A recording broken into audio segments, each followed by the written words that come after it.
Assalamualaikum warahmatullahi wabarakatuh. Salam sejahtera untuk kita semua. Om Swastiastu, Namo Buddhaya, salam kebajikan. Pergi ke pasar membeli bumbu untuk digoreng bersama nasi. Selamat siang Bapak dan Ibu. Jumpa lagi di webinar GASI. Bapak dan Ibu, GASI The Payroll Service Specialist, penyelenggara jasa penggajian, sangat berterima kasih Bapak dan Ibu berkenan untuk menghadiri webinar kami hari ini. GASI melayani 87 klien terkemuka di Indonesia, memiliki repositori pengetahuan penggajian yang ingin kami bagi melalui GASI webinar yang kami rencanakan akan kami lakukan secara berkala. Topik terpilih di webinar kami hari ini adalah isu yang saat ini menjadi topik pembicaraan di komunitas penggajian, yaitu kupas tuntas implikasi natura dan atau kenikmatan pada PMK 66 tahun 2023 terhadap PPh pasal 21. Telah hadir bersama saya Sukron, Roy, dan Garin selaku narasumber. Dan juga saya ditemani rekan saya, Feby, selaku moderator. Bersama kita akan kupas tuntas topik webinar hari ini. Sebelum pertanyaan perdana saya ajukan kepada narasumber, mohon Bapak dan Ibu berkenan untuk izinkan kami rampungkan penjelasan lebih dulu sebelum kemudian kami buka sesi tanya-jawab. Namun demikian, mohon Bapak dan Ibu sudah dapat segera mulai menuliskan pertanyaan Bapak dan Ibu di chatroom sejak bahkan saat ini. Dan di sesi tanya-jawab, kami akan pilih pertanyaan yang terbanyak ditanyakan untuk kami dahulukan jawab. Pertanyaan yang tidak sempat kami kupas di sesi hari ini, dengan senang hati akan kami jawab di kesempatan one-on-one session di waktu terpisah yang waktunya bisa kita sepakati bersama.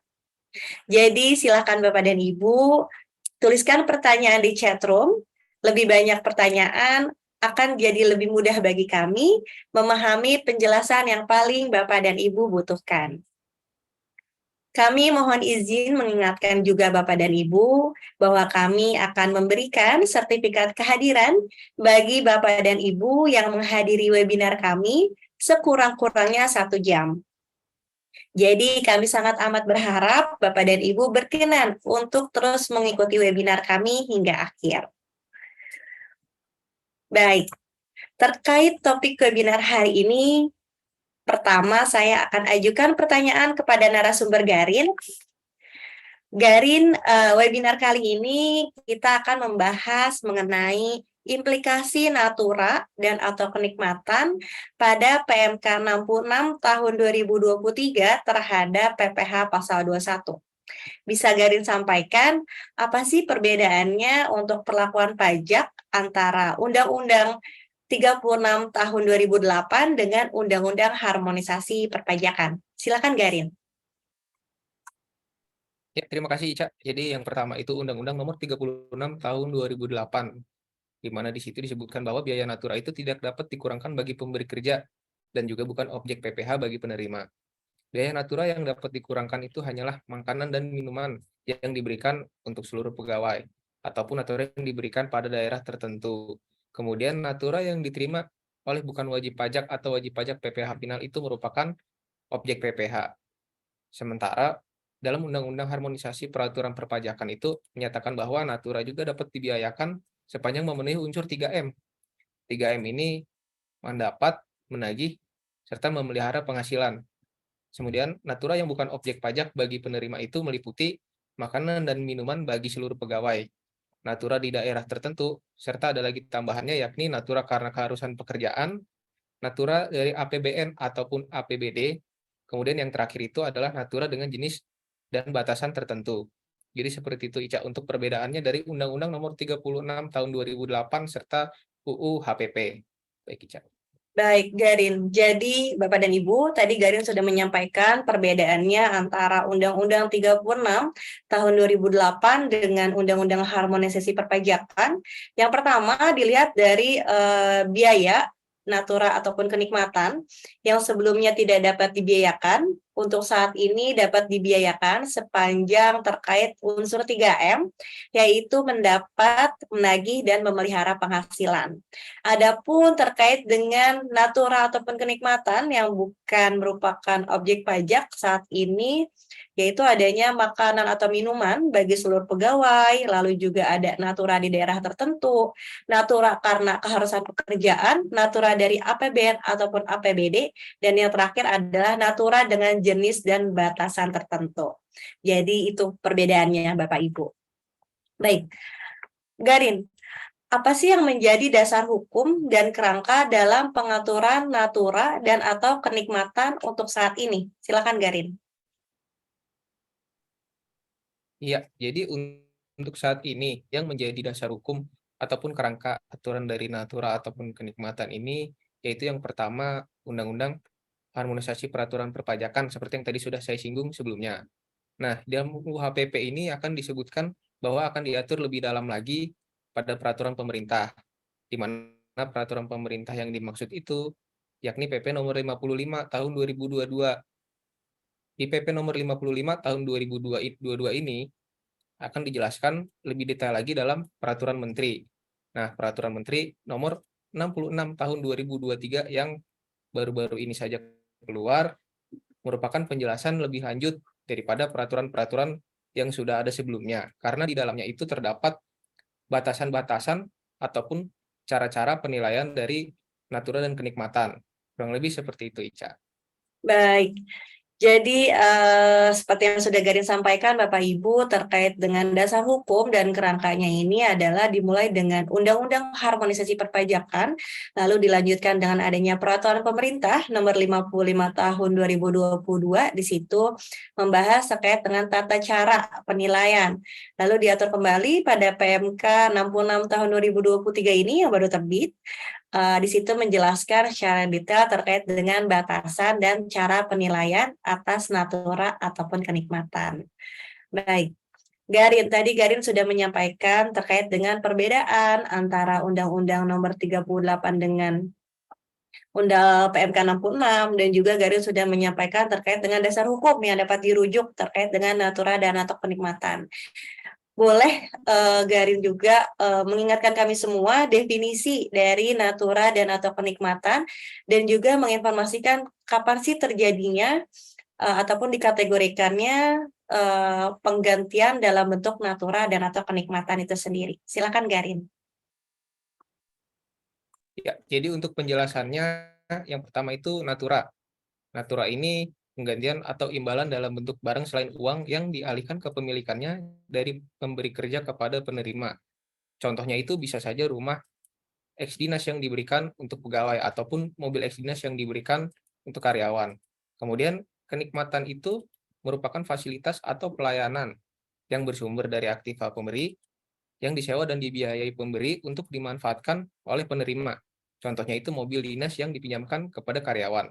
Jadi natura dan kenikmatan ini beda. Untuk natura itu kata kuncinya penggantian atau imbalan dalam bentuk barang selain uang, serta kenikmatan itu adalah fasilitas atau pelayanan yang diterima oleh karyawan.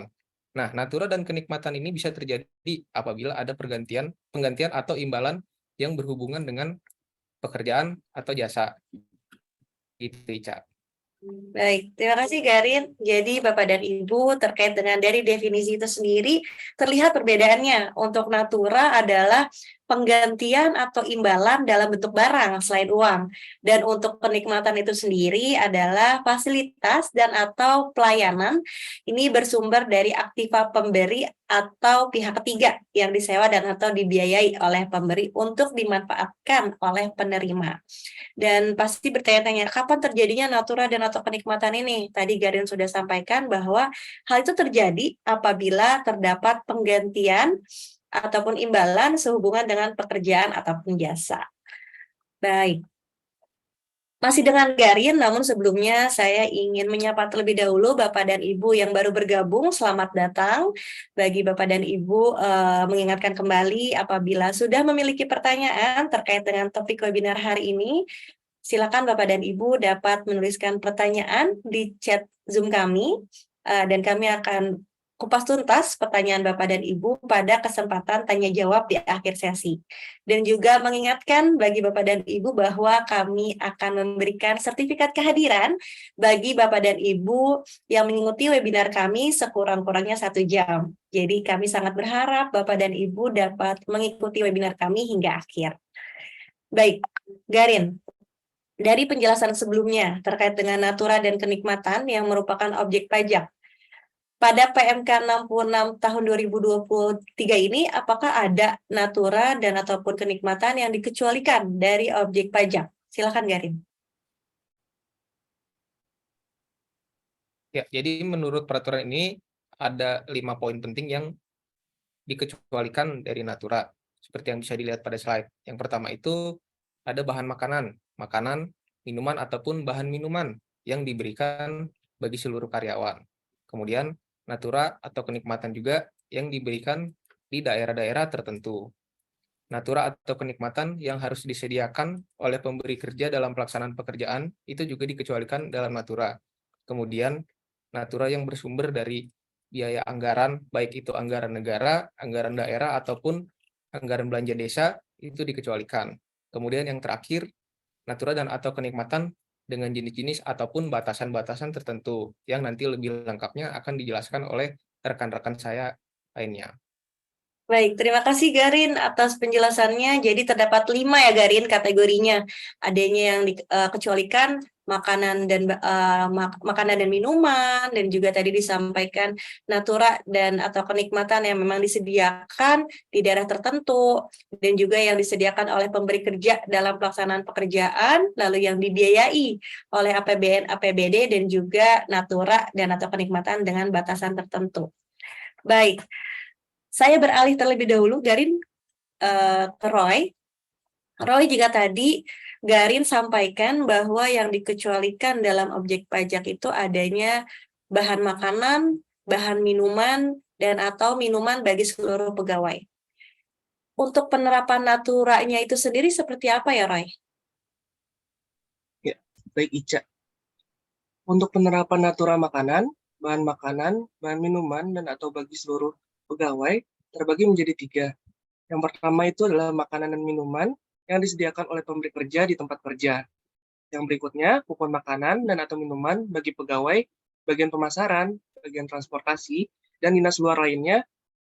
Kemudian yang dimaksud kupon adalah alat transaksi bukan uang untuk ditukar dengan makanan atau minuman, dan penggantian biaya makanan atau minuman oleh pemberi kerja yang bersifat reimbursement.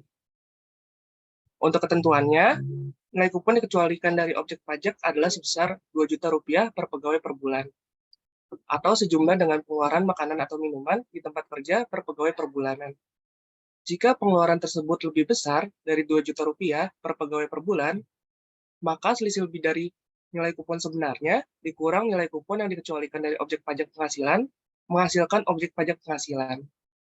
Kemudian, untuk bahan makanan dan bahan minuman bagi seluruh pegawai dengan batasan nilai tertentu, dengan pengaturan pengecualiannya termasuk dalam batasan bingkisan, dalam rangka hari raya, dan selain hari raya, yang diatur dalam natura dan kenikmatan lainnya dengan jenis dan atau batasan tertentu.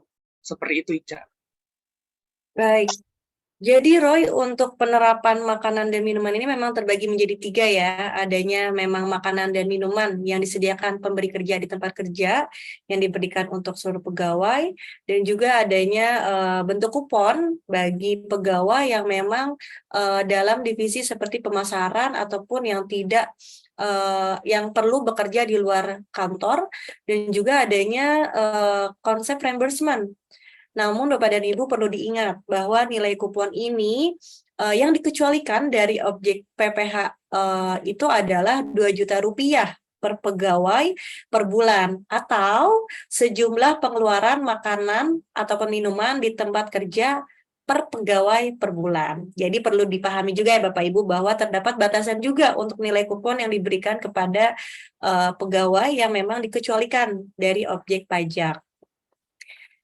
Baik, Roy, tadi sempat juga disampaikan terkait dengan kupon. Mungkin Bapak dan Ibu juga membutuhkan nih Roy, contoh perhitungan pada saat karyawan tersebut mendapatkan kupon makan. Bagaimana kita tahu berapa sih nominal yang dikenakan sebagai objek pajak? Silakan, Roy.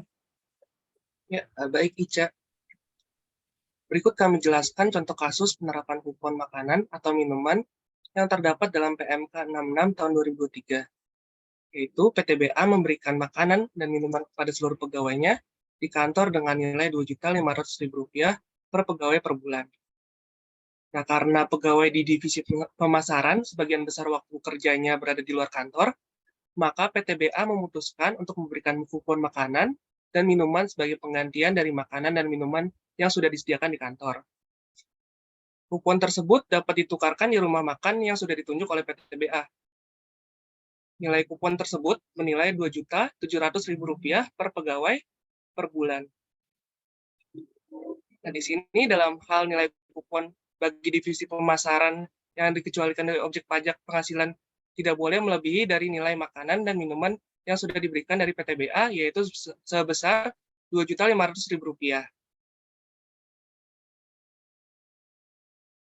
Oleh karena itu, kupon yang diterima dari divisi pemasaran bernilai Rp2.700.000 diselisihkan dengan Rp2.500.000, maka menghasilkan selisih sebesar Rp200.000 yang merupakan penghasilan sebagai objek pajak. Seperti itu, Ica. Baik, terima kasih Roy atas contoh yang telah diberikan Bapak dan Ibu. Dengan contoh yang telah disampaikan oleh Roy, mungkin Bapak dan Ibu lebih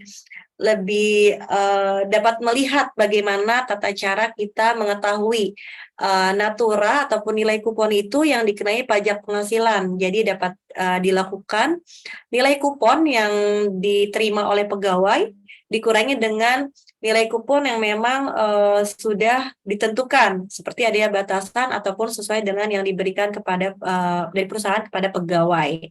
Seperti itu. Baik, Roy. Untuk natura yang selanjutnya ini ada natura terkait dengan keamanan, kesehatan, dan keselamatan pegawai. Apa yang dimaksud dari natura tersebut dan bagaimana ketentuannya? Silakan, Roy. Baik, Ica.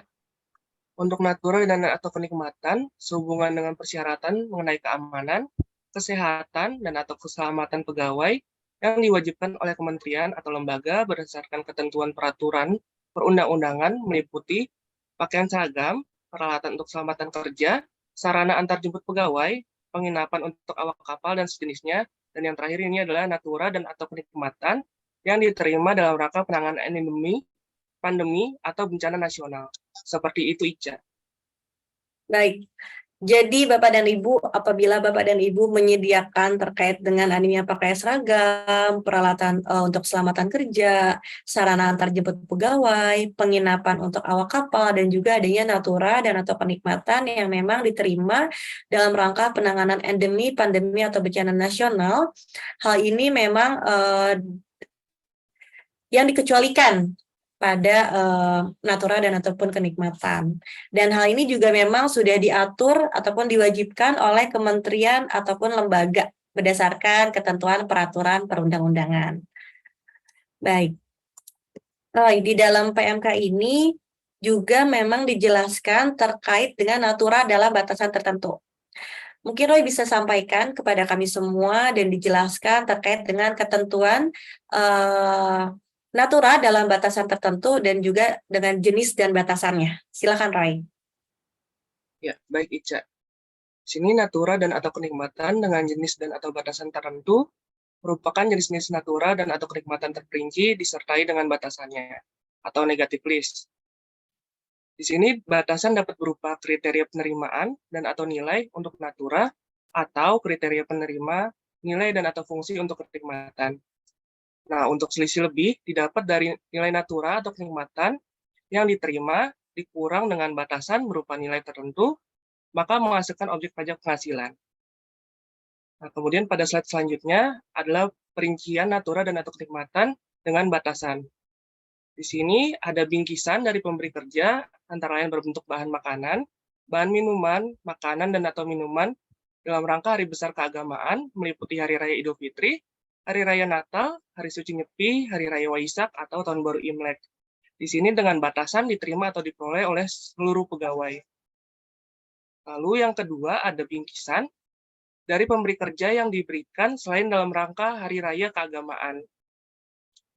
Di sini sebagaimana dimaksud pada poin 1, dengan batasan diperoleh pegawai dan secara keseluruhan bernilai maksimal sebesar Rp3 juta per pegawai per tahun pajak. Nah, selanjutnya ada fasilitas atau peralatan yang diberikan pemberi kerja kepada pegawai untuk pelaksanaan pekerjaan, antara lain komputer, laptop, atau ponsel, beserta penunjangnya seperti pulsa dan sambungan internet. Di sini dengan batasan diterima atau diperoleh pegawai dan menunjang pekerjaan pegawai. Selanjutnya adalah fasilitas pelayanan kesehatan dan pengobatan dari pemberi kerja. Di sini dengan batasan diterima atau diperoleh oleh seluruh pegawai dan diberikan dalam rangka penanganan kecelakaan kerja, penyakit akibat kerja, kedaruratan penyelamatan jiwa, atau pengobatan lanjutan sebagai akibat kecelakaan kerja dan penyakit akibat kerja. Lalu berikutnya ada fasilitas olahraga dari pemberi kerja selain fasilitas olahraga golf, pacuan kuda, balap perahu, terbang layang, dan atau olahraga otomotif. Di sini dengan batasan atau diperoleh oleh pegawai dan secara keseluruhan bernilai maksimal sebesar Rp1.500.000 per pegawai per tahun pajak. Berikutnya ada fasilitas tempat tinggal dari pemberi kerja yang bersifat komunal atau dimanfaatkan bersama-sama, antara lain mes, asrama, pondokan, atau barak. Di sini dengan batasan diterima atau diperoleh pegawai. Lalu selanjutnya ada fasilitas tempat tinggal dari pemberi kerja yang hak pemanfaatannya dipegang oleh perseorangan atau individual, antara lain apartemen atau rumah tapak. Di sini dengan batasan diterima atau diperoleh pegawai dan secara keseluruhan bernilai maksimal sebesar Rp2 juta per pegawai per bulan. Lalu ada fasilitas kendaraan dari pemberi kerja dengan batasan diterima atau diperoleh pegawai yang tidak memiliki penyertaan modal pada pemberi kerja dan memiliki rata-rata penghasilan bruto dalam 12 bulan terakhir sampai dengan Rp100 juta per pegawai per tahun pajak dari pemberi kerja. Lalu ada fasilitas iuran kepada dana pensiun yang pendiriannya telah disahkan oleh OJK yang ditanggung oleh pemberi kerja. Di sini dengan batasan diterima atau diperoleh pegawai. Lalu berikutnya ada fasilitas peribadatan, antara lain berbentuk mushola, masjid, kapel, atau pura. Di sini dengan batasan diperuntukkan semata-mata untuk kegiatan peribadatan. Dan yang terakhir adalah seluruh natura dan atau kenikmatan yang diterima atau diperoleh di tahun 2022 dengan batasan diterima atau diperoleh oleh pegawai atau pemberi jasa. Seperti itu, Ica. Baik, terima kasih Roy atas penjelasannya dan juga informasi terkait dengan perincian natura dan atau kenikmatan yang tercantum pada PMK 66 tahun 2023 ini. Jadi Bapak dan Ibu, tadi Roy sudah sampaikan adanya bingkisan. Bingkisan ini terbagi menjadi 2. Untuk bingkisan yang memang diberikan kepada pegawai karena hari raya keagamaan. Adapun bingkisan yang diberikan kepada pegawai di luar hari raya keagamaan dengan adanya maksimal sebesar Rp3 juta per pegawai per tahun. Dan juga adanya beberapa fasilitas yang diberikan kepada pegawai dengan adanya batasan-batasan yang sudah ditentukan pada PMK 66 tahun 2023 ini. Salah satunya adalah fasilitas kendaraan. Untuk fasilitas kendaraan ini batasannya dilihat terlebih dahulu bahwa apakah rata-rata dari bruto karyawan tersebut dalam 12 bulan terakhir kurang dari 1 juta atau lebih dari 100 juta. Nah, untuk detailnya kita akan bahas pada sesi berikutnya dengan narasumber lain. Baik, saya beralih kepada Sukron terlebih dahulu, Roy. Sukron, di dalam PMK ini juga dijelaskan terkait dengan cara penilaian natura dan atau kenikmatan. Bisa Sukron jelaskan ketentuan tersebut? Silakan Sukron. Ya, baik. Selamat siang Bapak dan Ibu. Terkait dengan tata cara penilaian dan penghitungan penghasilan dari natura ini. Untuk penghitungannya, penilaiannya itu terbagi menjadi 2 kategori. Yang pertama, penilaian atas natura, dan yang kedua, penilaian atas kenikmatan. Jadi ada 2 kategori yang berbeda. Untuk penilaian atas natura, natura ini dinilai dari nilai pasar. Sementara untuk kenikmatan ini dinilai dari jumlah biaya yang dikeluarkan atau seharusnya dikeluarkan oleh pemberi kerja. Jadi untuk penilaiannya terdapat perbedaan tata cara penilaian antara natura dan juga kenikmatan. Lalu dijelaskan pula terkait dengan penilaian kenikmatan dengan masa manfaat yang lebih dari 1 bulan. Apabila diberikan lebih dari 1 bulan, maka masa manfaatnya itu dilakukan setiap bulan per bulan selama masa manfaat. Contohnya apabila masa pemanfaatannya adalah 12 bulan, maka untuk pembebanannya itu dibagi sejumlah dengan jumlah bulan karyawan tersebut mendapatkan masa manfaat. Lalu dalam hal kenikmatan diberikan lebih kepada satu penerima, ini juga perlu dilakukan penyesuaian, yaitu kita akan hitungkan secara proporsional berdasarkan pencatatan pemanfaatan kenikmatan tersebut. Jadi apabila natura atau kenikmatan ini diterima lebih dari 1 bulan, kita harus menghitung berapa biaya per bulannya. Begitupun apabila diterima lebih dari 1 orang, maka kita harus hitung proporsional secara per orangnya untuk menentukan nilai natura yang diterima. Seperti itu Bapak dan Ibu. Baik, Sukron. Terima kasih Sukron atas penjelasannya. Bapak dan Ibu, sebelum saya melanjutkan bincang-bincang dengan Sukron, saya ingin mengingatkan kembali kepada Bapak dan Ibu yang mungkin sudah memiliki pertanyaan. Bapak dan Ibu dapat mengisikan pertanyaan Bapak dan Ibu di chatroom kami, dan kami akan jawab pada kesempatan sesi tanya-jawab yang akan dibacakan oleh rekan saya. Baik, Sukron. Jika tadi Garin dan Roy sudah menjelaskan terkait dengan ketentuan-ketentuan pada PMK 66 tahun 2023 ini, dengan adanya beberapa kategori natura dan juga fasilitas yang termasuk pada kategori natura dan atau kenikmatan. Di bagian Sukron, saya ingin meminta Sukron untuk memberikan beberapa contoh perhitungan terkait dengan natura dan ataupun kenikmatan. Jadi Bapak dan Ibu akan lebih jelas nih Sukron terkait dengan bagaimana sih untuk menentukan nilai natura dan atau kenikmatan yang dikecualikan dengan objek pajak dan juga yang dikenakan sebagai objek pajak. Baik, Sukron. Tadi ada pembahasan terkait dengan bingkisan. Ada bingkisan yang dikategorikan pada saat diberikan karena hari raya keagamaan, dan bingkisan yang diberikan di luar hari raya keagamaan. Bagaimana jika karyawan tersebut mendapatkan bingkisan yang diterima secara berkesinambungan? Boleh Sukron berikan contoh kepada kami untuk perhitungan atas karyawan tersebut pada saat mendapatkan bingkisan. Silakan Roy. Silakan Sukron. Ya, baik. Bapak dan Ibu terkait nilai bingkisan.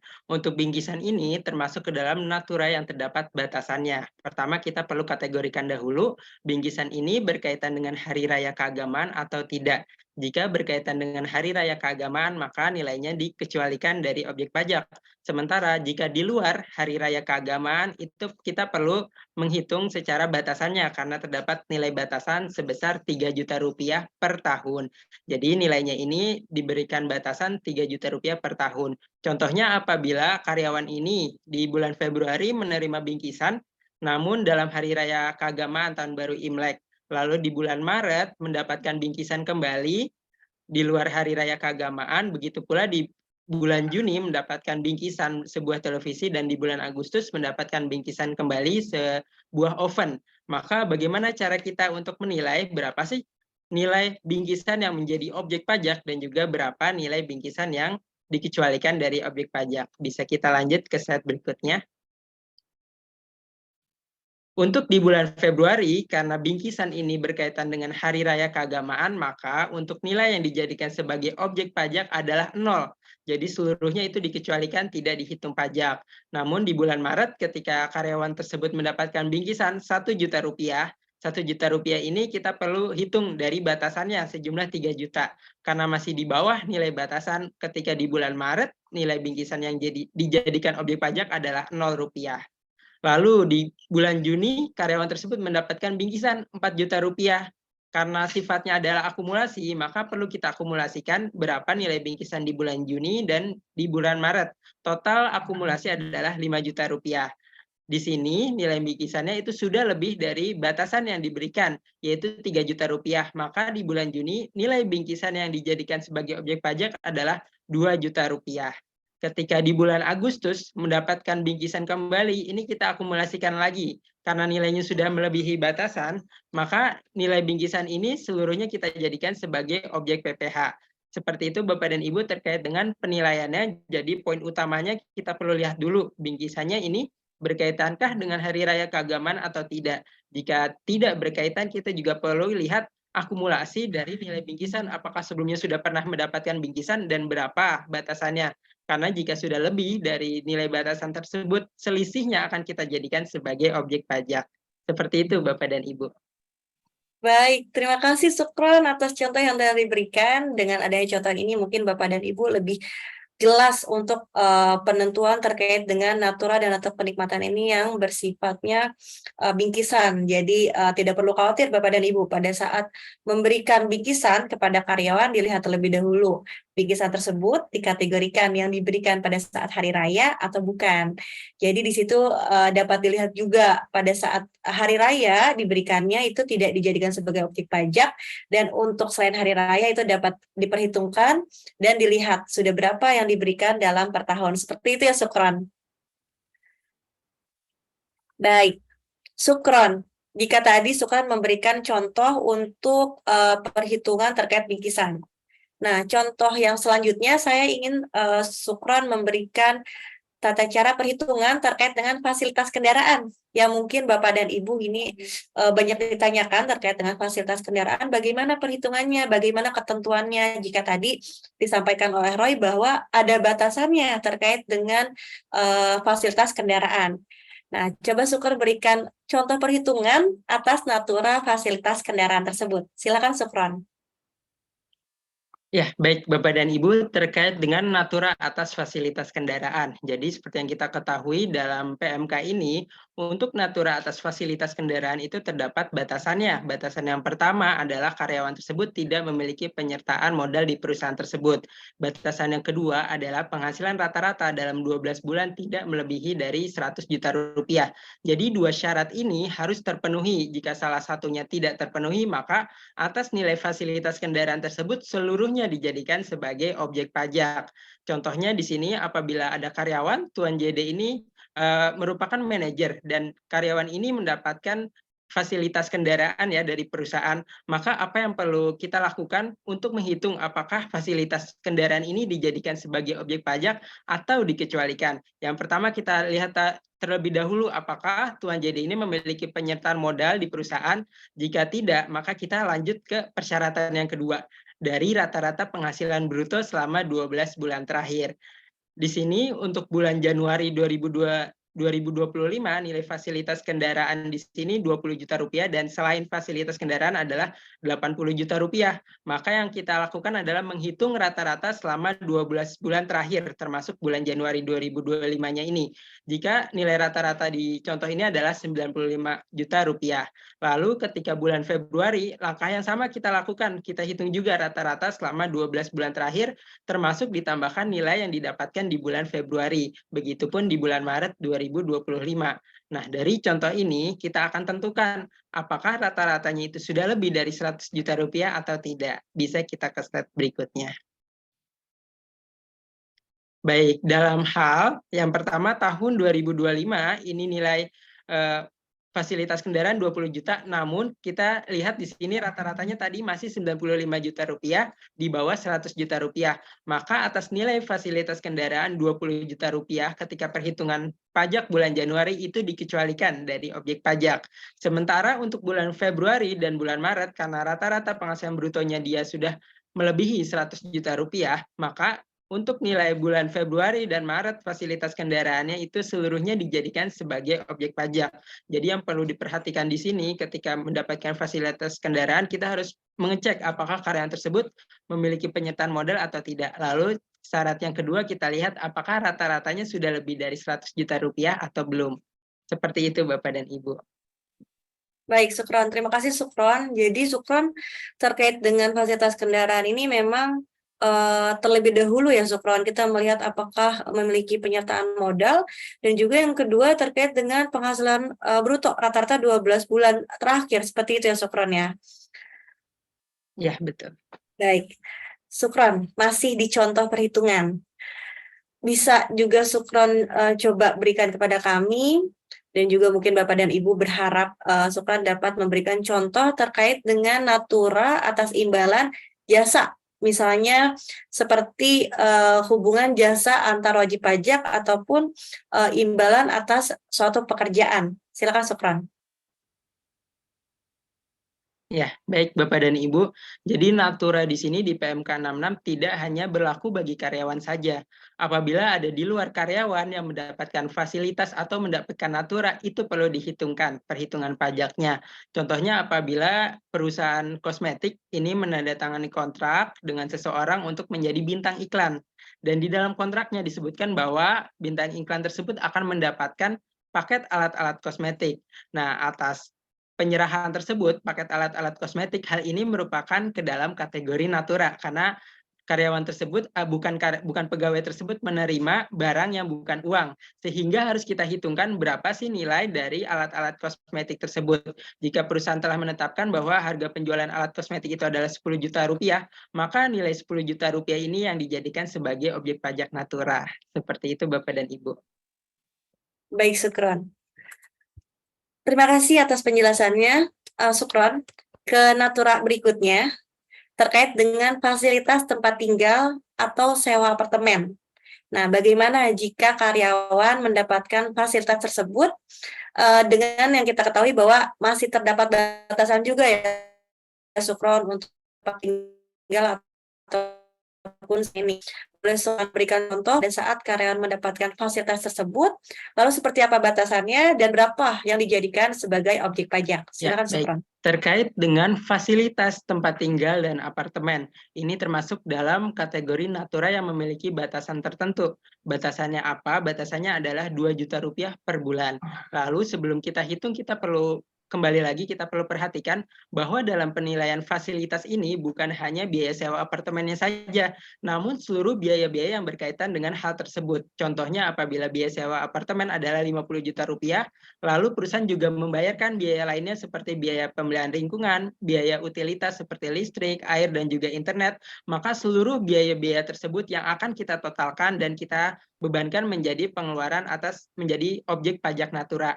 Nah, namun sebelum kita hitungkan objek pajak natura, kita kurangkan terlebih dahulu dengan batasan yang ada di PMK, yaitu sebesar 2 juta rupiah.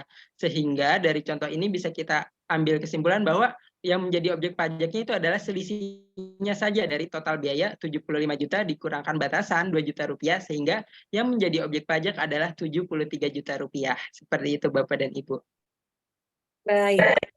Terima kasih Sukron, Bapak dan Ibu. Terkait dengan batasan tempat tinggal ataupun sewa apartemen ini adalah 2 juta rupiah per pegawai per bulan. Jadi pada saat Bapak dan Ibu ingin memperhitungkan, jangan lupa tidak hanya biaya sewa saja yang diperhitungkan, tapi adanya biaya-biaya lain yang perlu diperhitungkan. Seperti yang tadi Sukron sudah berikan contoh, adanya biaya seperti biaya pemeliharaan lingkungan, dan biaya utilitas lainnya seperti tagihan listrik. Jadi itu juga perlu diperhitungkan ya Bapak dan Ibu. Baik, Sukron. Masih di contoh perhitungan dan ketentuan terkait dengan natura atas olahraga seperti balap perahu ataupun olahraga mewah lainnya. Bagaimana ketentuan untuk kita mengetahui apakah itu termasuk objek pajak atau itu tidak termasuk objek pajak dengan ketentuan yang berlaku? Silakan, Sukron. Ya, baik Bapak dan Ibu, terkait dengan fasilitas olahraga. Fasilitas olahraga ini terbagi menjadi 2 kategori. Jadi ada olahraga yang dikecualikan dari menjadi objek pajak natura, dan juga ada yang seluruhnya dikenakan sebagai objek pajak natura. Yang pertama kita perlu lihat terlebih dahulu natura objek pajak atas olahraga ini yang terdapat batasan. Jadi untuk olahraga seperti golf, lalu balap perahu dan otomotif itu seluruhnya dijadikan sebagai objek pajak, tetapi olahraga selain dari yang disebutkan itu menjadi natura, tetapi ada batasannya, yaitu 1.500.000 per tahun. Nah, dalam hal di sini dua orang direktur mendapatkan fasilitas olahraga berupa perahu bermotor. Nah, perahu bermotor ini kan termasuk ke dalam natura yang tidak dikecualikan, akan dihitungkan seluruhnya menjadi objek pajak natura. Contohnya di sini diberikan perahu bermotor sebesar 480 juta per tahun. Lalu selain biaya tersebut ada biaya-biaya lain, yaitu biaya pemeliharaan sebesar 15 juta dan juga biaya operasional. sebesar 10 juta per bulan. Dan ini kita perlu hitungkan total yang dikeluarkan selama sebulannya, total biaya atas fasilitas olahraga ini kita hitung secara per bulan. Bisa ke halaman selanjutnya.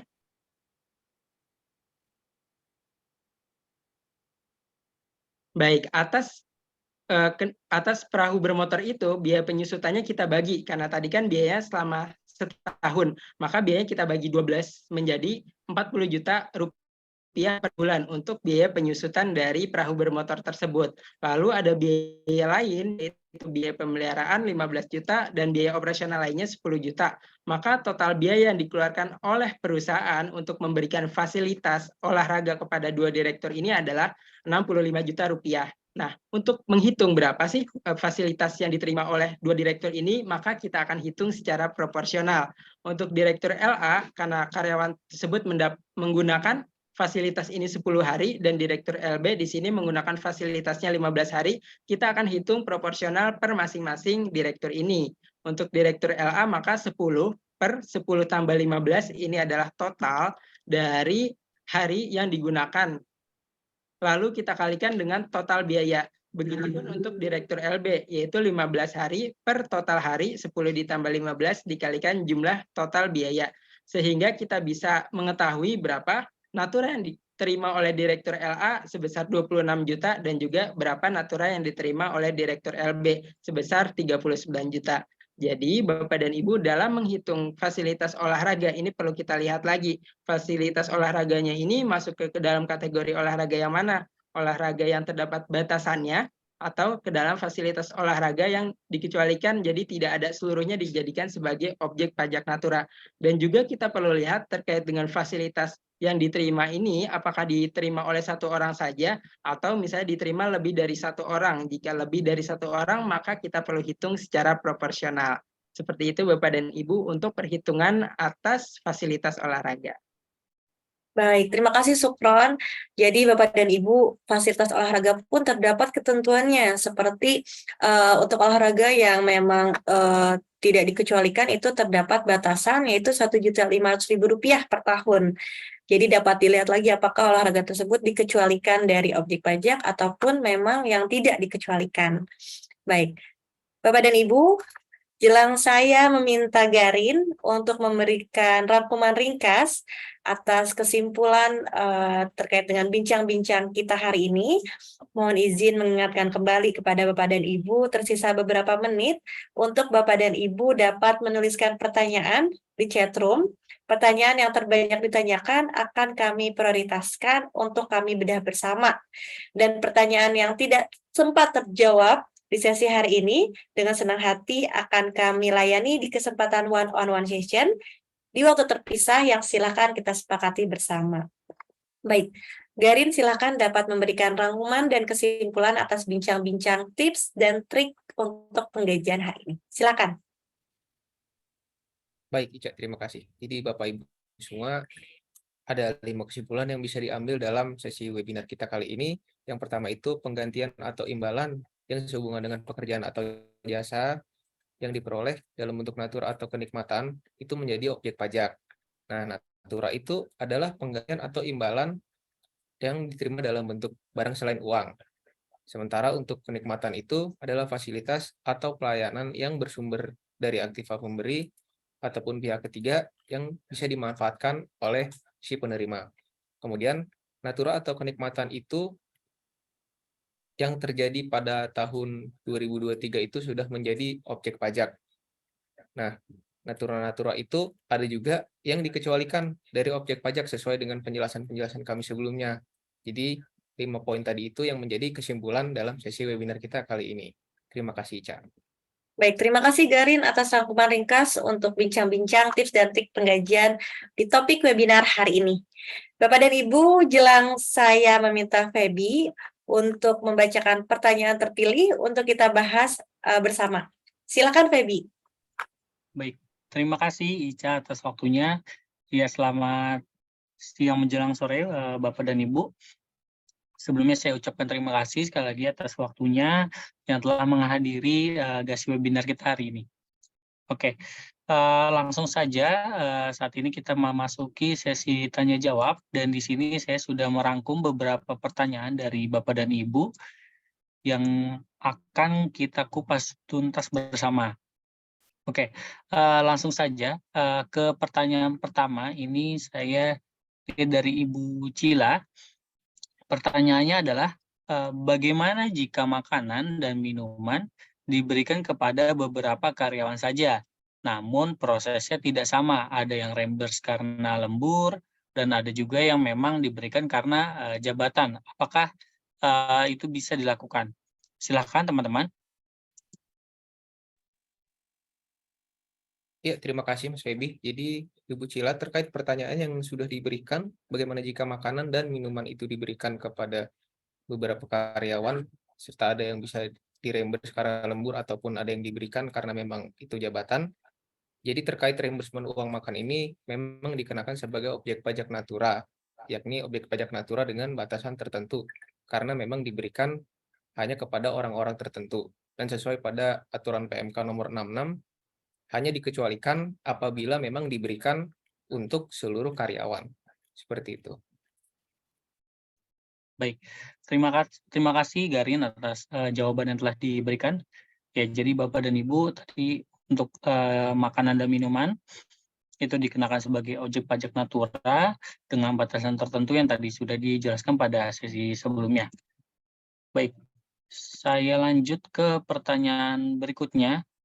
Ini pertanyaan dari Ibu Safitri mengenai PMK 66 ini jika diimplementasikan apakah boleh per Januari 2023? Ya, pertanyaan di sini maksudnya adalah berlaku surut. Ya, silakan teman-teman. Ya, jadi sesuai PMK nomor 66 tahun 2023 ini terkait perhitungan natura itu sudah berlaku sejak Juli 2023.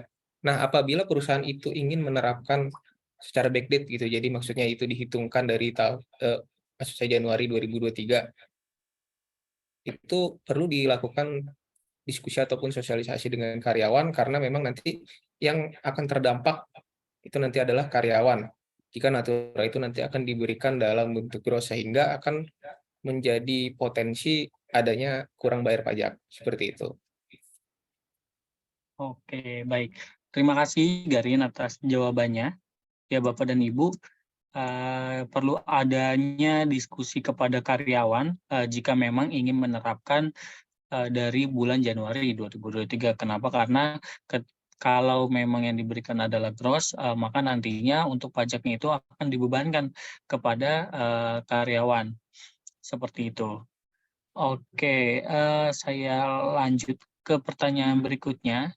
Ini dari Ibu Alika. Pertanyaannya adalah untuk beasiswa untuk anak karyawan dianggap sebagai kenikmatan atau tidak? Dan termasuk objek pajak PPH atau bukan? Silakan. Ya, terima kasih pertanyaannya Ibu Alika.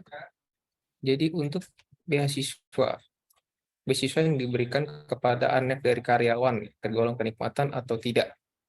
Jadi beasiswa yang diberikan itu termasuk dalam objek pajak natura atau kenikmatan dan seluruhnya menjadi objek pajak. Namun kecuali pendidikan itu dilakukan pada daerah tertentu yang dijadikan pengecualian seperti yang tadi sudah dijelaskan dalam PMK 66 itu yang di bagian lampirannya itu ada gitu. Oke, baik. Terima kasih jawabannya Garin. Jadi Bapak dan Ibu itu untuk mengenai beasiswa untuk anak karyawan termasuk dalam objek pajak dan seluruhnya memang menjadi objek pajak ya Bapak dan Ibu. Oke, di sini pertanyaan selanjutnya itu dari Ibu Sri Lestari. Ada dua pertanyaan. Di sini ada apakah diserahkan ke karyawan untuk lapor atau kewajiban perusahaan untuk lapor? Itu untuk pertanyaan pertama dari Ibu Sri Lestari. Selanjutnya ada apakah pembayaran dan pelaporannya harus dilakukan setiap bulan sebagai regular tax atau bisa dikumpulkan jadi satu lalu kemudian dihitungkan di akhir tahun 2003 sebagai irregular tax. Silakan teman-teman.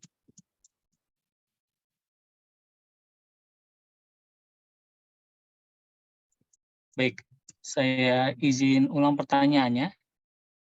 Dari Ibu Sri Lestari, pertanyaannya adalah apakah diserahkan ke karyawan atau kewajiban perusahaan untuk melakukan pelaporan?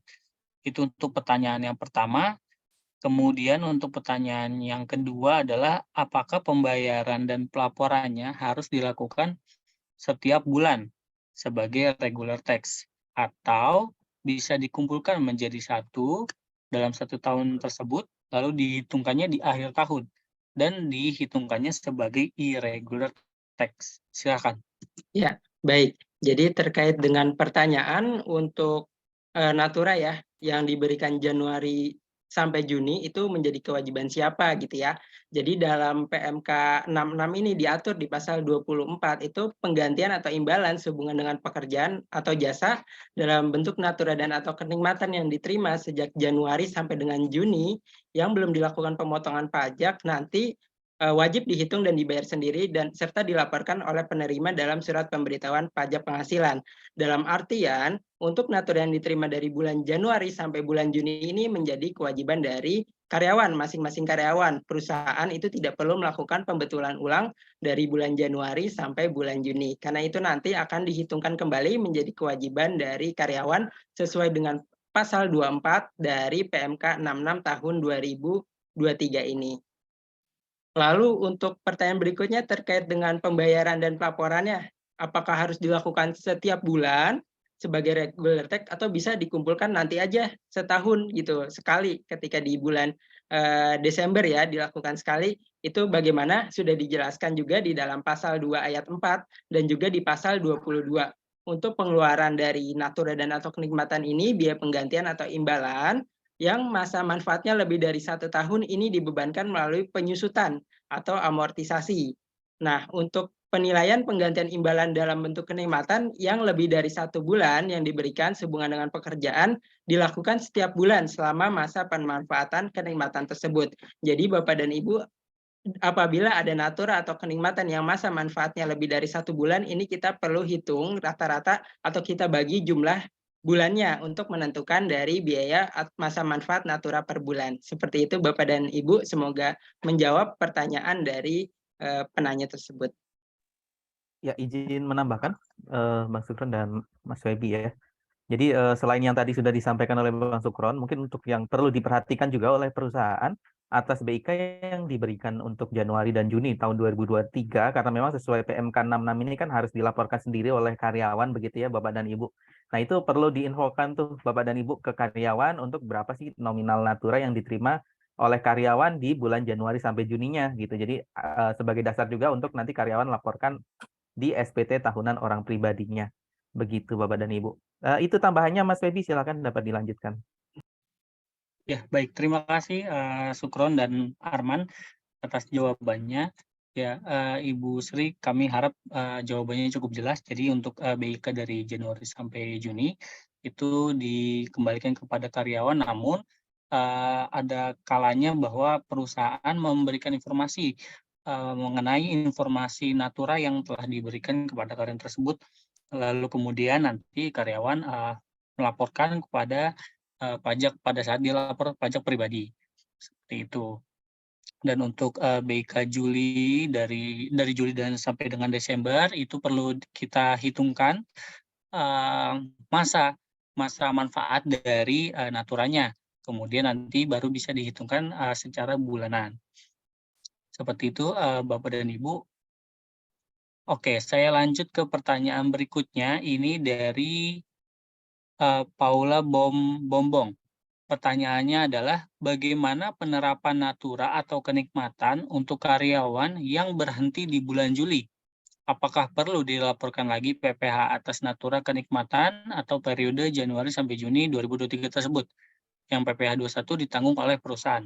Silakan. Baik, Bapak dan Ibu, terkait dengan pertanyaan dari Ibu Paula, terkait dengan bagaimana penerapan Natura untuk karyawan yang berhenti di bulan Juli. Apakah perlu dilaporkan lagi atas Natura yang periode Januari sampai Juni atau tidak?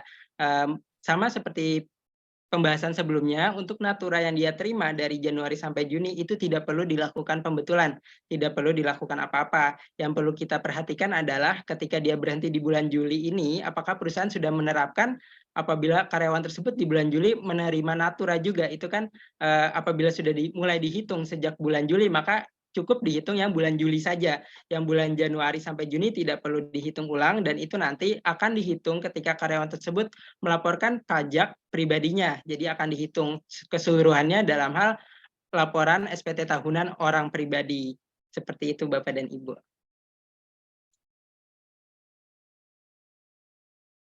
Iya, baik. Terima kasih Kak Sukron atas penjelasannya. Berharap penjelasan tersebut jelas ya, Ibu Paula. Oke, sebentar saya lihat lagi untuk pertanyaannya dari Ibu Dewi Prabata. Pertanyaannya adalah, izin bertanya, jika PPh 21 ditanggung oleh perusahaan, apakah termasuk Natura? Lalu penerapannya seperti apa? Silahkan teman-teman. Ya, baik, Feby. Untuk PPh 21 sini terkait dengan yang ditanggung oleh perusahaan, ini pada Per 16 Pasal 8 Ayat 2 merupakan pajak penghasilan yang ditanggung oleh pemberi kerja, termasuk yang ditanggung oleh pemerintah merupakan penerimaan dan bentuk kenikmatan sebagaimana dimaksud pada pasal 1 huruf B. Seperti itu, Feby. Oke, baik. Terima kasih Roy atas jawabannya. Saya izin lanjut ke pertanyaan berikutnya ya, Bapak dan Ibu. Di sini pertanyaannya dari Ibu Anida Mutia.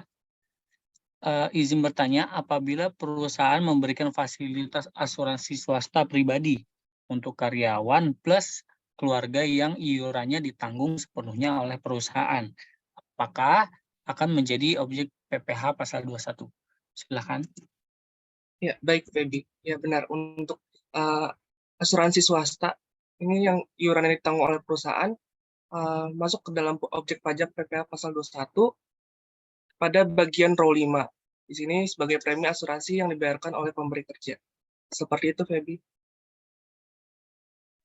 Ya, menambahkan ya Bapak dan Ibu. Ya, Jadi memang silakan Mas Arman.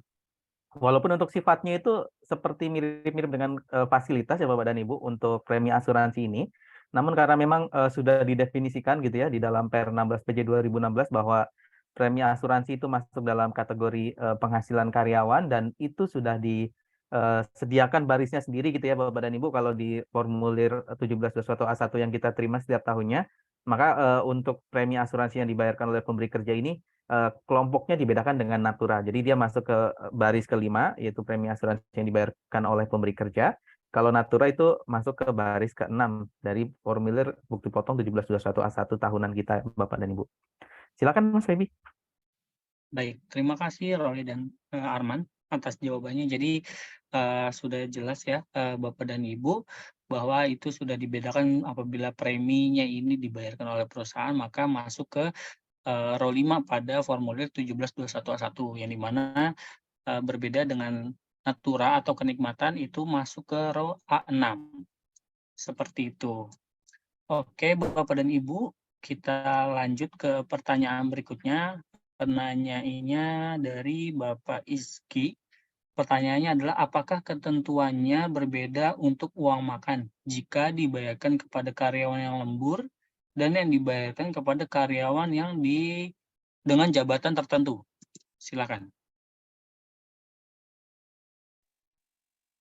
Iya, terima kasih Bapak Izki terkait untuk pertanyaannya.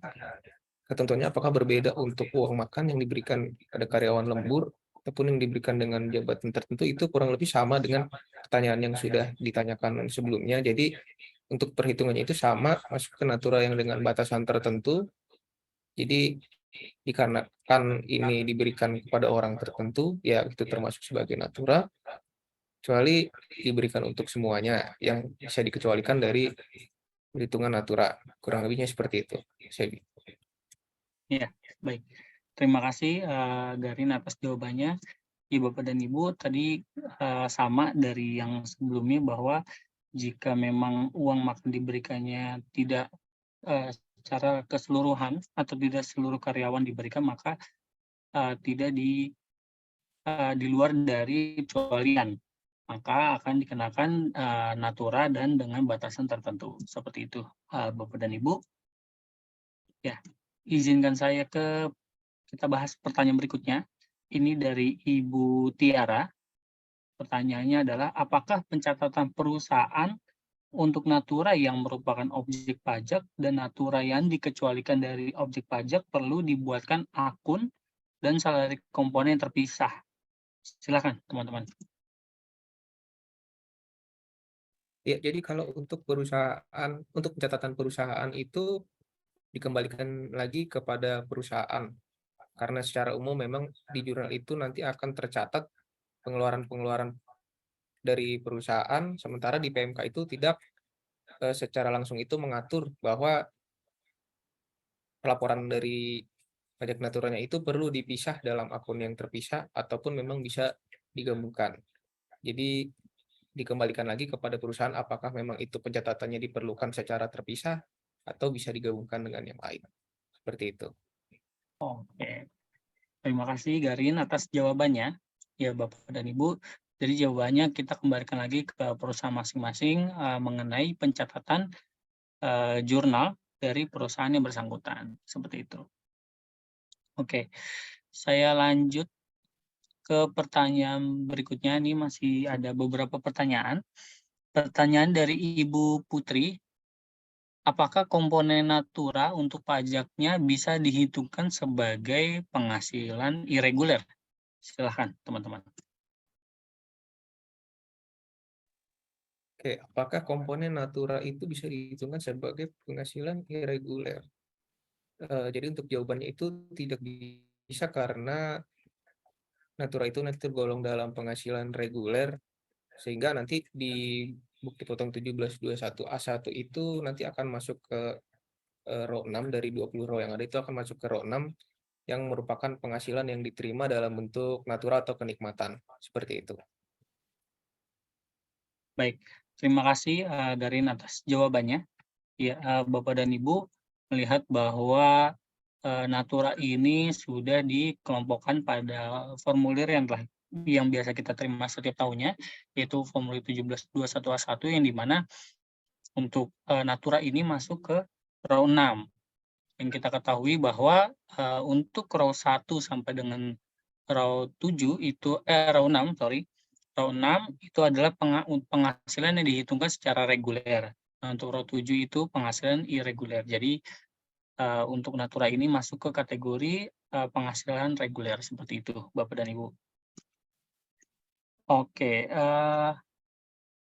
pertanyaan berikutnya ini dari Bapak Anderson.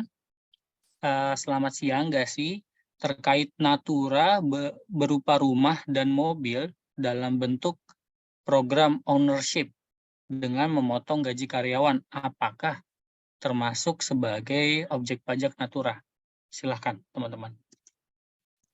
Ya, baik Bapak dan Ibu, terkait dengan program ownership ya, misalnya perusahaan menerapkan program ownership terkait rumah ataupun mobil. Namun dari programnya ini akan dipotong dari gaji karyawan. Apakah ini termasuk natura atau bukan? Jadi Bapak dan Ibu, kita perlu kembali lagi ke definisi awal terkait dengan natura. Natura ini adalah imbalan dari perusahaan ya, sifatnya imbalan. Imbalan ini sesuatu yang menambahkan penghasilan kekayaan dari karyawan. Sementara ini adalah sifatnya dipotong dari karyawan setiap bulan seperti itu. Jadi untuk hal ini tidak termasuk dalam kategori natura karena karyawan itu akan dipotong setiap bulannya. Yang perlu Bapak Ibu perhatikan apakah potongannya ini full seluruhnya ditanggung oleh karyawan atau ada juga sebagian yang misalnya diberikan oleh perusahaan. Jika ada potongan yang diberikan oleh perusahaan, maka yang diberikan perusahaan itulah yang menjadi kategori dari fasilitas atau kenikmatan yang karyawan terima. Jadi intinya perlu kita lihat apakah potongannya ini dari nilai rumah tersebut misalnya dicicil selama 15 tahun, seluruhnya itu dibebankan kepada karyawan atau tidak. Jika seluruhnya dibebankan ke karyawan, maka ini ibaratnya karyawan melakukan cicilan ya, terdapat cicilan atau pinjaman ke perusahaan gitu, bukan kategorinya natura.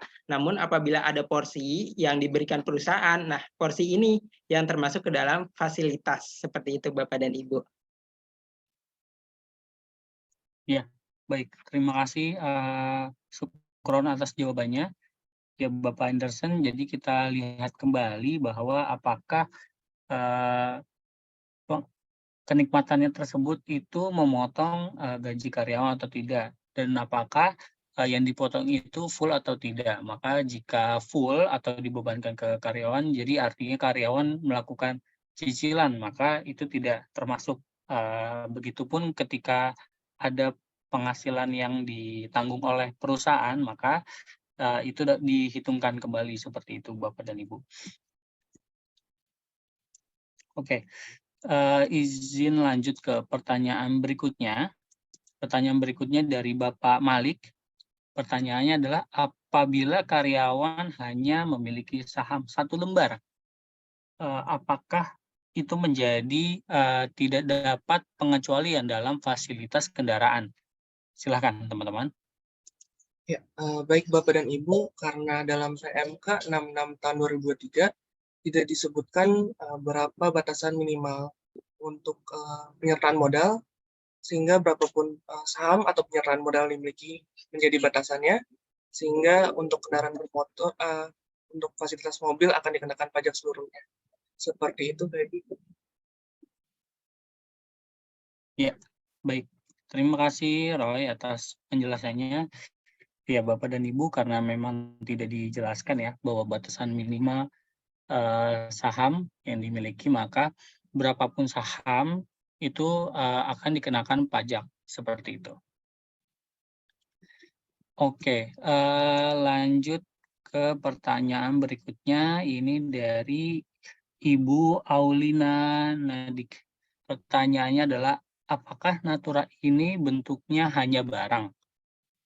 Karena di perusahaan kami ada allowance yang kami berikan kepada karyawan kami, di mana kami menggolongkannya sebagai daily allowance. Jadi jika ada tunjangan pulsa atau tunjangan uang makan, tunjangan transportasi, apakah ini termasuk Natura? Silakan teman-teman.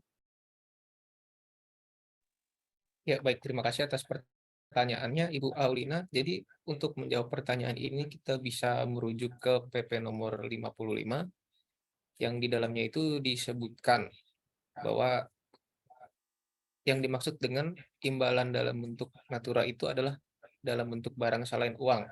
Nah, tetapi adapun yang dimaksud dengan pengertian yang dimaksud dengan uang, yaitu termasuk di dalamnya itu adalah cek, saldo tabungan, uang elektronik, saldo dompet digital, atau sebagainya. Jadi natura itu juga dialihkan daripada pemberi kepada penerima, yang sebagai bentuk dalam penggantian atau imbalan yang berkenaan dalam barang atau jasa. Jadi ini tidak diumumkan sebagai natura, seperti itu. Ya, baik. Terima kasih Garin atas penjelasannya.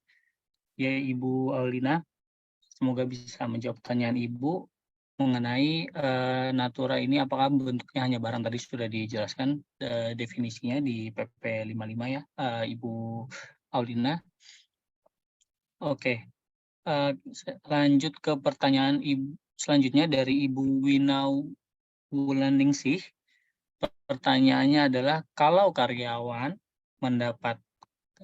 mendapatkan hadiah, misalnya menang lomba 17-an nih, menang lomba 17-an, hadiahnya dalam bentuk uang elektronik seperti GoPay atau OVO, atau dapat uang dengan pengisian e-money. Nah, itu apakah dikategorikan sebagai natura?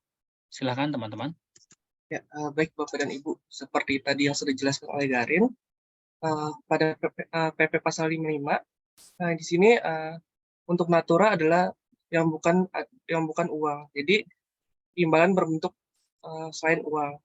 Nah, untuk uang di sini, pengertian uang di sini antara lain adalah saldo tabungan, uang elektronik, atau saldo dompet digital. Jadi untuk GoPay, OVO Money, e-money adalah termasuk dalam uang. Jadi di sini tidak termasuk ke dalam Natura. Seperti itu, Feby. Oh iya, Ya, baik. Terima menambahkan ya, kasih. Mas Feby. Iya, silakan. Jadi kalau misalkan tadi kan lebih ke pendefinisian itu sebenarnya natura atau fasilitas atau sebenarnya malah dalam bentuk pemberian dalam bentuk uang gitu ya. Jadi memang gini Bapak dan Ibu, sekarang itu kan memang zaman sudah semakin maju gitu ya Bapak dan Ibu. Jadi maksudnya secara pajak juga mereka sudah merevisi gitu ya definisi uang eh, di dalam peraturan mereka gitu ya. Kalau dulu mungkin kita kan taunya uang ya ditransfer langsung atau mungkin dikasih cash gitu ya dalam bentuk uang. Tapi kalau sekarang yang masuk dalam kategori uang itu jika diberikan dalam bentuk tadi seperti yang sudah disampaikan itu dalam bentuk cek, saldo tabungan, uang elektronik atau saldo dompet digital gitu ya. Karena memang kita sekarang banyak juga nih pakai saldo dompet digital misalkan OVO, GoPay, e-money itu seperti yang di pertanyaan dari Bu Wina. Jadi memang itu sudah masuk ke dalam definisinya uang gitu ya. Jadi bukan masuk natura atau fasilitas. Nah, terkait dengan objek pajaknya, nah itu beda lagi gitu ya. Nah, itu kan tadi baru definisi itu natura, uang atau fasilitas. Nah, untuk yang tadi itu kan karyawan mendapatkan hadiah ketika mengikuti perlombaan 17 Agustus gitu ya.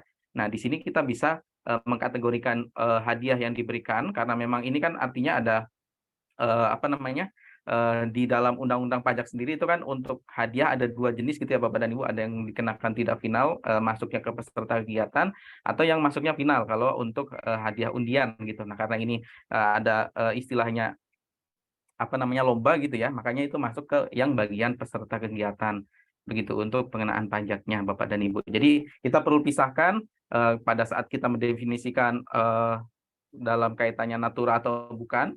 Terus kita juga perlu mendefinisikan lagi untuk sebagai objek atau bukannya. Seperti itu tambahan dari saya, Mas Feby silakan.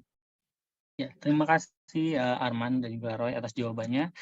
Ya, semoga bisa menjawab pertanyaan Ibu mengenai uang elektronik itu apakah natura atau tidak.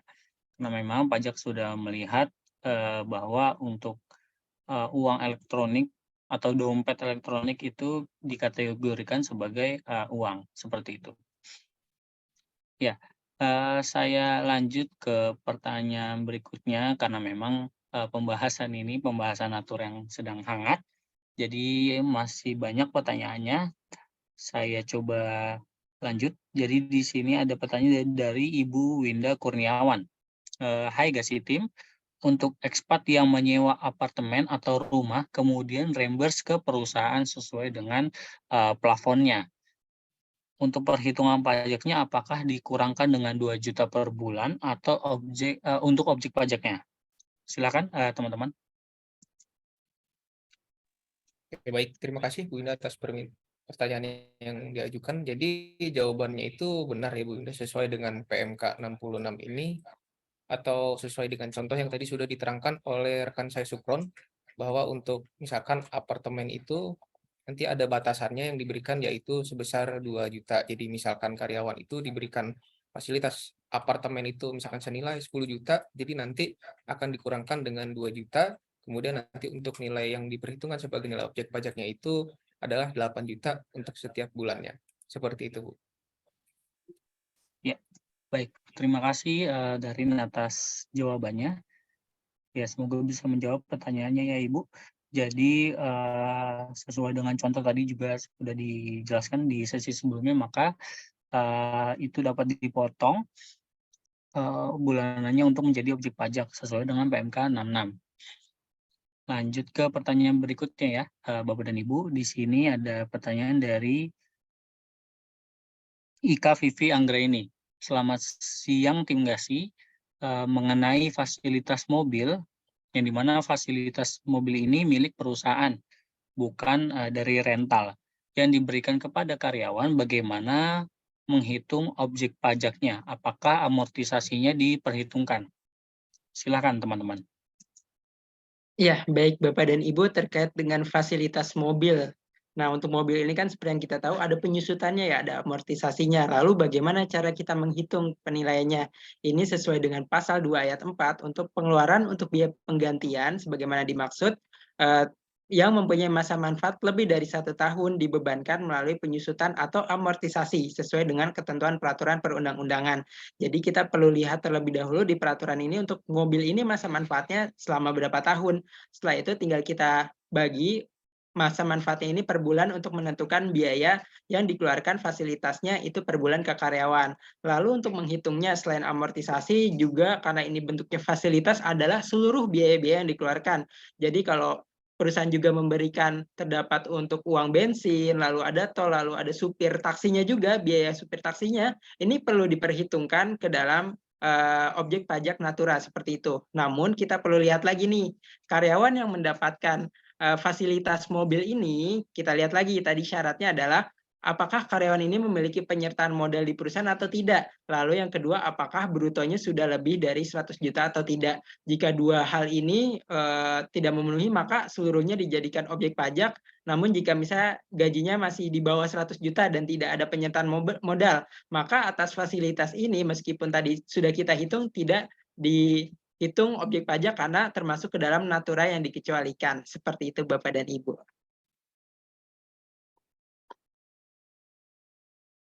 Ya, baik. Terima kasih Sukron atas penjelasannya. Oke, melihat waktu sudah 15 menit lagi, izin lanjut ke pertanyaan berikutnya. Pertanyaan berikutnya dari Ibu Yulianti.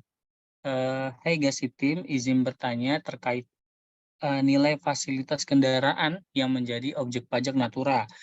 Apakah ada tata cara atau standar dalam hal menghitungkan nilai fasilitas kendaraan tersebut? Terima kasih. Silakan teman-teman.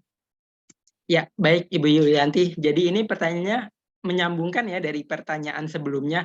Kalau tadi ditanyakan terkait dengan dasar atau rujukan peraturannya, ini terkait dengan contoh perhitungannya ya, terkait dengan tata cara perhitungan dalam menghitung fasilitas kendaraan.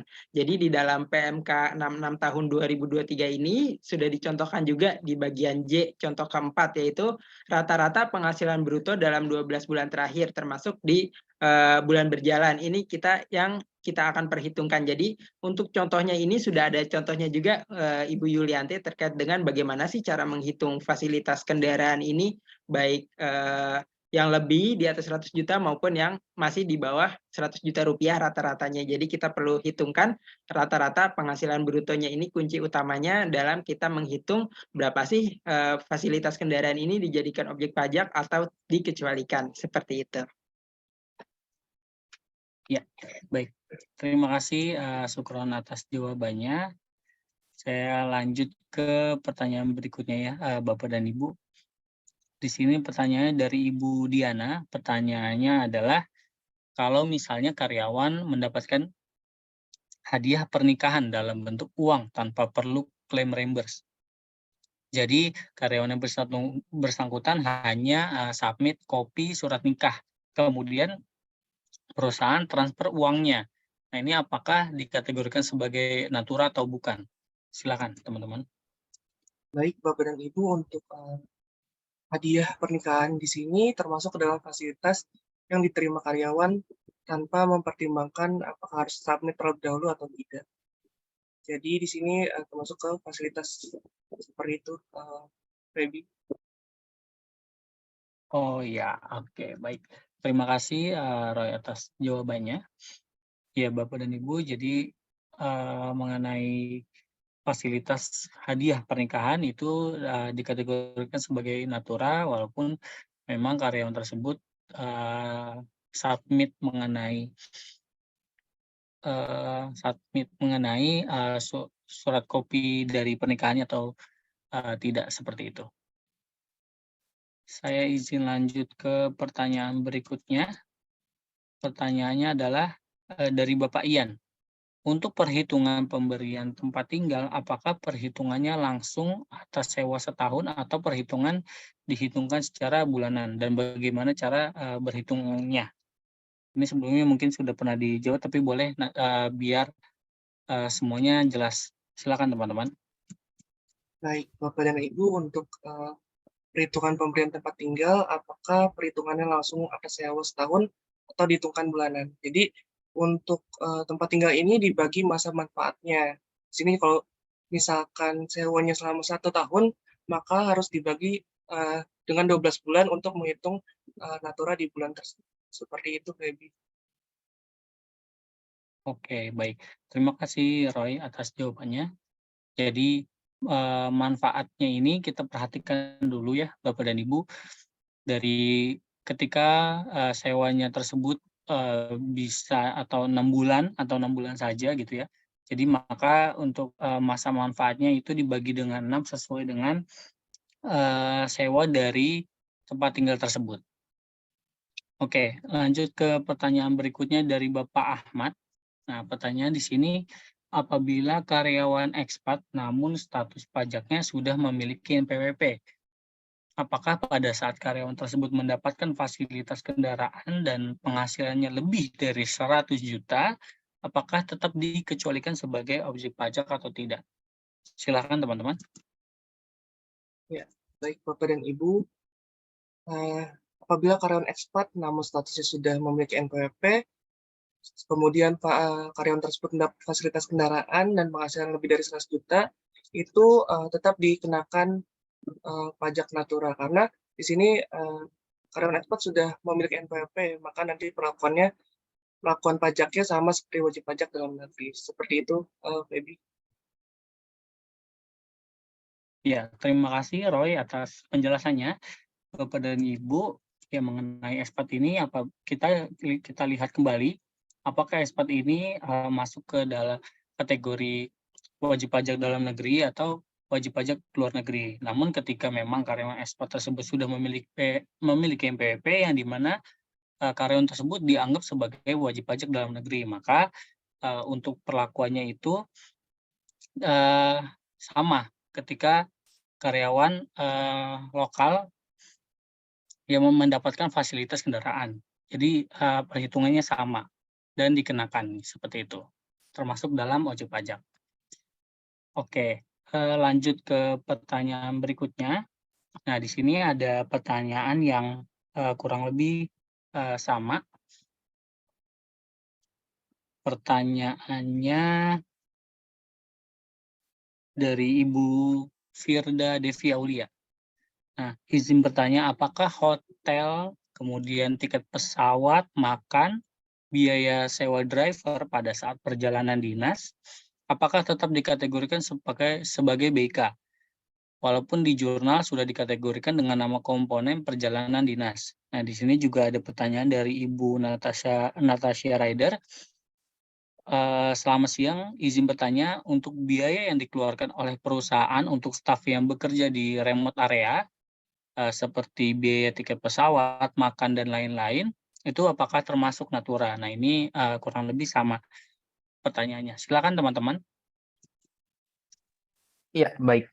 Saya coba jawab untuk pertanyaan tadi dari Ibu Firda dan Natasha.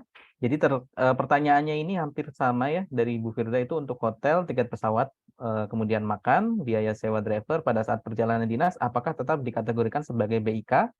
Terus juga ini ada keterangan walaupun di jurnal sudah dikategorikan sebagai nama komponennya itu sebagai perjalanan dinas.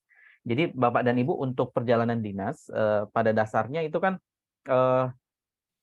bukan merupakan penambah kemampuan ekonomis karyawan gitu ya Bapak dan Ibu, karena memang diberikannya juga itu atas kewajiban perusahaan. Misalkan seseorang harus ditugaskan ke wilayah tertentu untuk melaksanakan tugas dan tanggung jawabnya, artinya itu kan memang uang yang diberikan ke dia untuk nanti membiayai selama dia di sana gitu ya Bapak dan Ibu, itu kan memang dikeluarkan untuk tugas dari perusahaan. Jadi mungkin di sini kita perlu lihat lagi untuk metode pemberiannya Bapak dan Ibu. Ada 2 metode yang mungkin gitu kan ya, ada reimbursement atau istilahnya itu cash advance atau dikasih di awal gitu ya untuk nilainya, dan artinya karyawan ada 2 opsi juga, bisa mempertanggungjawabkan untuk penggunaannya selama di bekerja di perjalanan dinas itu, atau tidak perlu dipertanggungjawabkan, artinya berapapun uang yang dikasih ya udah itu jadi hak miliknya karyawan. Nah, ketika misalkan pembayarannya itu secara reimburse Bapak dan Ibu, artinya kan memang sudah jelas gitu ya dari sisi karyawan tidak ada tambahan kemampuan ekonomis yang dia terima.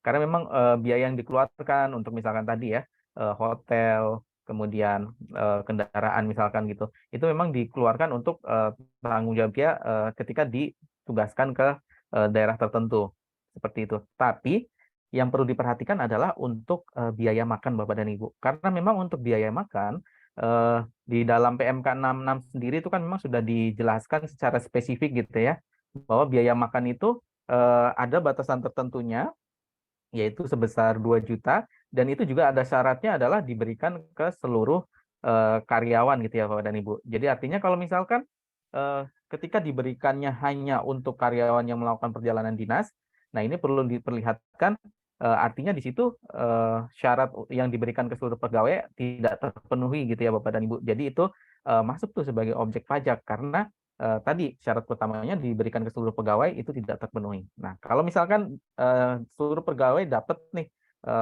makan gitu ya di perusahaan, nah kita nanti perlu lihat lagi. Jadi selama karyawan itu melakukan perjalanan dinas, misalkan 10 hari atau berapa hari gitu ya, dan juga case-nya juga untuk ini sama gitu ya untuk karyawan sifatnya marketing yang tidak bisa memanfaatkan pemberian fasilitas makan di kantor.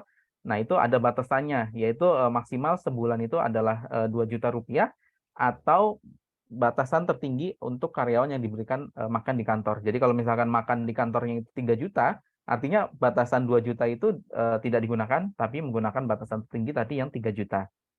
Begitu. Jadi dengan adanya PMK 66 ini, artinya memang kita perlu lihat lagi gitu ya Bapak dan Ibu, untuk pencatatan dari biaya-biaya yang dikeluarkan oleh perusahaan. Karena memang dari situ nanti kita akan perlu mempertanggungjawabkan ketika kita melakukan pelaporan pajak akhir tahun, nanti kan akan ada biaya-biaya yang mungkin bisa dikoreksi atau tidak gitu kan. Karena misalkan sudah dipotong di PPh pasal 21 sehingga bisa dibiayakan.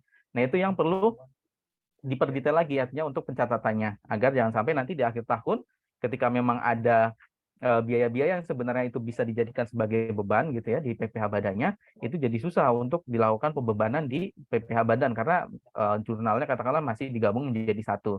Nah, itu yang mungkin perlu kita lakukan gitu ya, kita lihat di pencatatan di internalnya apakah sudah sesuai dengan ketentuan yang di PMK 66 ini gitu. Jadi kalau bisa ketika kita bisa melakukan perubahan, kita bisa lakukan update agar nanti ketika di akhir tahun kita diperiksa gitu ya oleh pajak katakanlah itu sudah enak nih untuk menentukan yang mana natura dan fasilitas yang bisa dijadikan sebagai pengurang di PPh badan, yang mana yang sebenarnya tidak bisa atau perlu dikoreksi fiskal.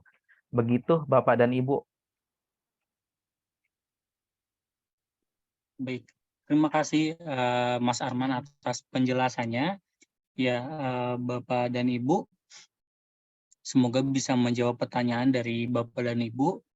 Ya, melihat bahwa waktu sudah mulai mendekati sesi akhir, namun di sini saya lihat masih terdapat beberapa pertanyaan yang masih belum terjawab.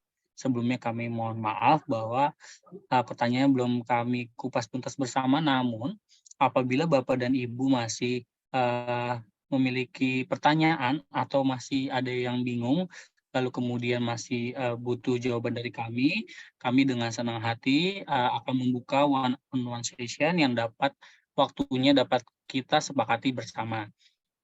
Ya, mohon izin Bapak dan Ibu untuk sesi pertanyaan kami tutup dan sesi ini saya kembalikan ke rekan saya Ica. Silakan Ica. Baik, terima kasih Feby sudah membacakan beberapa pertanyaan, walaupun memang tidak seluruh pertanyaan Bapak dan Ibu dapat kami jawab karena batasan waktu, seperti yang sudah Feby sampaikan bahwa kami membuka one-on-one session untuk Bapak dan Ibu yang masih menginginkan jawaban atas pertanyaan Bapak dan Ibu. Baik. Bapak dan Ibu, usai sudah webinar GASI berbagi tips dan trik penggajian hari ini, berharap bermanfaat bagi Bapak dan Ibu. Izinkan kami sampaikan bahwa kami akan kirimkan link materi dan rekaman webinar hari ini yang dapat diakses di website kami Lalu kami mohon Bapak dan Ibu untuk berkenan mengisikan post survei setelah meninggalkan Zoom webinar hari ini.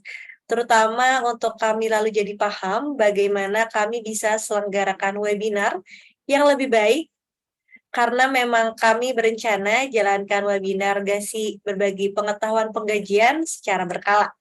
Dan kami lalu akan jadi paham topik penggajian apa yang paling relevan bagi Bapak dan Ibu. Mohon juga menyampaikan Bapak dan Ibu yang masih memiliki pertanyaan seperti yang sudah disampaikan sebelumnya, silakan hubungi kami dan kami akan layani di kesempatan one-on-one session. Jalan-jalan ke Cikini, pulang-pulang bawa bingkisan. Saya akhiri webinar hari ini. Semoga acaranya berkesan. Terima kasih. Selamat siang.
Selamat sore, Bapak dan Ibu, Bapak Adam, Bapak Anderson, Ibu Anissa, dan Ibu Feby, dan Bapak Pitro. Ada yang bisa kami bantu? Karena untuk sesi webinar hari ini sudah rampung.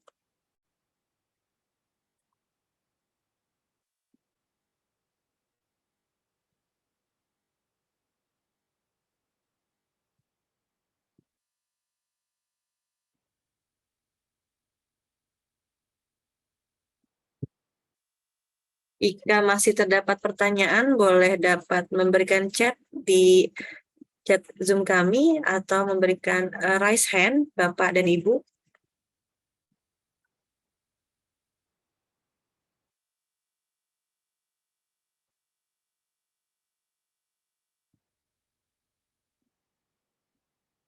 Jika tidak ada, mohon izin kami tutup sesi webinar hari ini. Terima kasih dan selamat siang.